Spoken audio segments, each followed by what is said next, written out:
사조용전 29화 30화입니다. 오랜만에 밟아본 중원 땅에 도착한 이들이었지만 우선 홍칠공부터 쉴 곳을 찾아야 했습니다. 그런데 알고 보니 이 마을은 우가촌이라는 마을이었고 19년 전 곽정희 부모가 살던 마을이었습니다. 저도 모르게 얼굴도 모르는 부친을 떠올리며 눈물을 훔치는 곽정이기도 했습니다. 한편 완화농렬의 배로 다가오는 배 한 척이 있었습니다. 그 배 안에는 옥소를 불고 있는 황약사가 타 있었죠. 이윽고 완화농렬의 배로 뛰어 오르는데 모두들 또 다른 천하우절의 등장으로 잔뜩 긴장을 했습니다. 황약사는 황룡을 찾아 나선 거였습니다. 고양룡, 혹시 내 딸아이를 보았습니까? 태연이 본 적 없다고 거짓말을 치고 보는 구양봉. 그런데 추악하게 생긴 후통이가 한술 더 떠 따님이 혹시 16살쯤 되는 예쁜 여자가 아니냐고 했습니다. 황약사가 단번에 맞다며 어디서 본 거냐고 묻자 안타까운 일이라며 따님은 3일 전에 바다에 빠져 죽었다고 더 크게 구라를 치는 거였습니다. 천재로 알려진 황약사가 쉽게 속을 리가 없었지만 후통애가 황룡이 입고 있던 옷까지 설명해주자 이젠 속지 않을 수가 없었던 거였습니다. 하여 황약사는 엄청난 광기와 분노에 휩싸이게 되었고 무시무시한 내경까지 발산시켜 후통애를 물속에 빠뜨려 버리고는 다시 자신의 배로 돌아와 맹세했습니다. 황룡이 죽은 건 모두 곽정과 곽정의 사부 강남 7개 때문이라며 반드시 그들을 갈갈이 찢어 죽이겠다고요. 세치야를 놀려 곽정에게 그간 당했던 굴욕을 이렇게나마 복수할 수 있었던 팽료노들과 양강이었습니다. 실은 양강은 처음부터 이 배에 타고 있었는데 이젠 양압이 완화농렬 편이 되기로 완전히 돌아선 모양이었습니다. 다시 돌아와 곽정들은 오늘은 이 낡은 식당에서 쉬려고 들어왔는데 식당 꼬라지가 경악을 금치 못할 수준이었습니다. 황룡은 식당 주인이 어떤 사람이길래 이 지경일까 생각했고 마침 식당 주인이 나타났는데 상태가 영 이상한 것이 리얼 스투피드였습니다. 이는 동네 바보형 주백통도 울고 갈 정도였고 어렵게 이름이 사고라는 것까지 알아냈지만 오늘 이 식당에서 밥을 얻어먹긴 글렀습니다. 특이한 점은 사고라는 이 소녀가 무공을 알고 있었는데 무공이 30인력이나 되었고 또 쓰는 무공이 도화도의 낙영장법이라 적잖이 놀라고 말았습니다. 황룡이 그녀를 제압해 어디서 배웠냐고 물어봤지만 고문장인 황룡도 이 바보에게는 속수무책이었습니다. 우선은 허기를 좀 채워야 했고 바보소녀가 차려줄 일 없으니 황룡이 직접 식사 준비를 해야 했는데 그릇을 찾으러 갔을 때였습니다. 이상하게 이 그릇은 선반에 고정되어 떨어지지 않았고 황룡은 금세 어떤 장치라는 걸 간파하고는 그릇을 잡고 돌렸습니다. 그러자 선반이 열리더니 안쪽으로 밀실이 나타났습니다. 조심히 밀실 안으로 들어갔고 안에는 시체의 유골이 있었는데 다리뼈가 절단된 모습이었죠.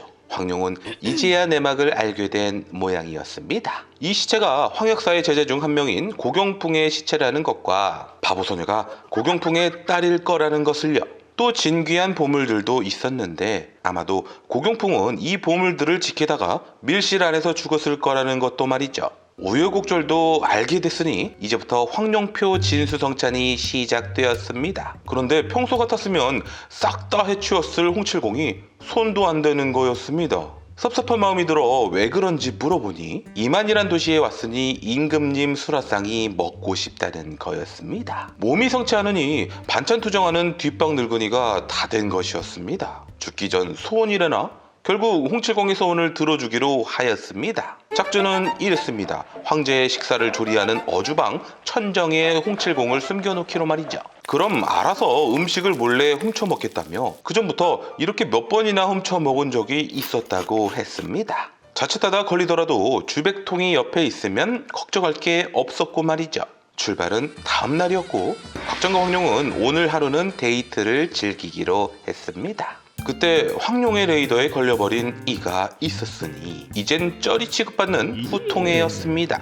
하여 즉시 미행해서 쫓아갔죠. 예상대로 팽료녀들이 있었고 완한 홍렬과 구양봉도 있었으며 어랏 양강도 이들과 같이 있던 것이 결국 들키고 말았습니다. 숨어서 무슨 얘기를 하나 계속 들어보니 이들이 찾고 있는 무목유서가 글쎄 황궁에 있다지 뭡니까. 거기다 양강은 구양봉에게 제자로 받아달라는 말도 하고 있었습니다. 물론 구양봉이 호락호락 받아줄 위인은 아니었고요. 이유는 구양극이 있으니 제자를 추가로 받지 않겠다는 거였습니다. 양강은 몹시 서운해했습니다. 만약 양강이 구양봉의 제자가 됐더라면 곽정 못지않은 초고수 반열에 오르긴 했었을 거였습니다. 그렇게 모두 듣고 난 뒤 곽정과 황룡은 결심하게 되었는데 죽는 한이 있더라도 무목요소가 금나라의 손에는 떨어지지 않게 하겠다고요. 다음날 홍칠공도 모셔다 드리고 무목유서도 찾아봐야 했으니 즉시 황궁으로 향했습니다. 가면서 바보소녀가 걱정된 황룡은 은자를 쥐어주며 다시 꼭 오겠다고 했습니다. 허나 이 말이 씨가 될 줄은 황룡 자신도 몰랐을 거였습니다. 또 가는 길에 주백통의 선물도 사주었습니다. 주백통을 혼만 냈던 게 미안했는지 가면을 잔뜩 사준 황룡이었습니다.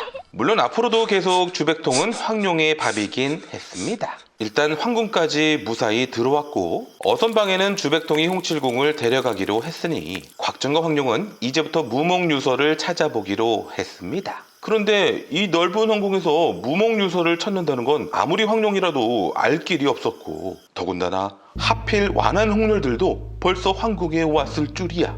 이번에도 숨어서 이들을 따라가 보기로 한 곽정과 황룡. 참고로 이곳은 금나라 황궁이 아니라 송나라 황궁이었고 자연히 금나라 왕자 완한홍렬도 몰래 침입한 상황이었죠. 그리고 완한홍렬 옆에 양강의 모습도 보이자 곽정은 다시 한번 크게 실망하는 눈치였습니다. 저 앞에 폭포를 가리키며 완한홍렬이 말했습니다.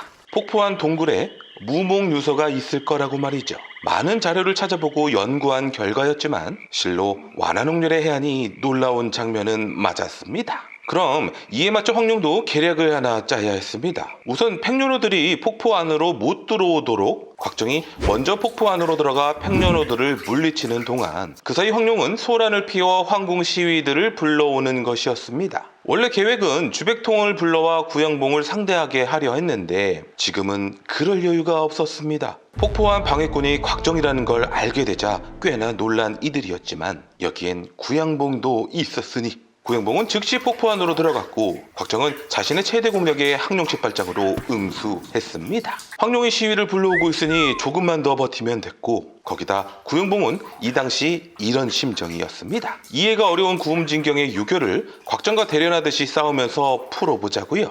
하여 몇 초 시간에 끝낼 수 있음에도 질질 끌면서 싸웠습니다. 며칠 사이에 무공이 또 늘었구나.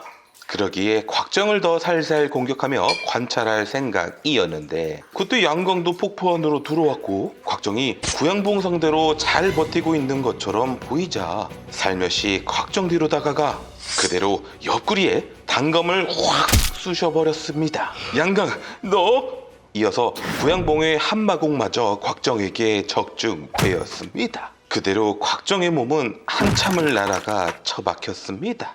곽정이 설사 살아있다고 하더라도 금세 죽게 될 터. 구양봉은 괜히 껴든 양강에게 화를 냈고 무목유서가 든 철제함을 가지고 밖으로 나가는 양강이었습니다. 목적을 달성했으니 완한홍렬들은 즉시 황궁 밖으로 떠났고 그때 폭포 안으로 급하게 뛰어들어온 한 사람 바로 황룡이었습니다. 한켠에 피를 흘리며 쓰러져 있는 곽정. 두려움에 소름이 돋아왔습니다. 달려가서 보니 곽정의 의식은 없는 상태였습니다. 곽정을 둘쳐엎고 무작정 달렸습니다. 앞을 막으면 모조리 다 해치워버리고 그저 달렸습니다. 황궁 밖으로 빠져나왔지만 어디로 가야 할지 알 수 없었습니다. 어느새 날은 샜고 결국 그들이 도착한 곳은 바보소녀의 집이었습니다. 곽정은 여전히 의식이 없었고 황룡은 옆구리에 박힌 칼을 어찌해야 할지 모르고 있었습니다. 칼을 뺀다면 과다출혈로 더 위험해질 수 있었기 때문이었습니다. 그 순간 바보소녀가 와서는 칼을 쑥 뽑아버렸습니다. 황룡은 비명을 지르며 바보소녀를 공격했고 바보소녀는 크게 날아 떨어지고는 아프다고 울고불고 난리쳤습니다. 그런데 칼을 뽑은 극심한 고통에 의식을 차린 곽정이었습니다. 황룡은 엉엉 울어대면서 서둘러 상처에 금창약을 발라주었고 깨어난 곽정의 첫 마디는 무목유서를 뺏겼는지 묻는 거였습니다. 그 말에 걱정 말라며 그놈들도 실패했다고 말해줄 수밖에 없었을 거였습니다. 용아, 왜 우는 거야? 황룡은 애써 울음을 그치고 미소를 띄워주었습니다. 용아, 난 안 죽어. 구음진경에 상처 치료법이 있어.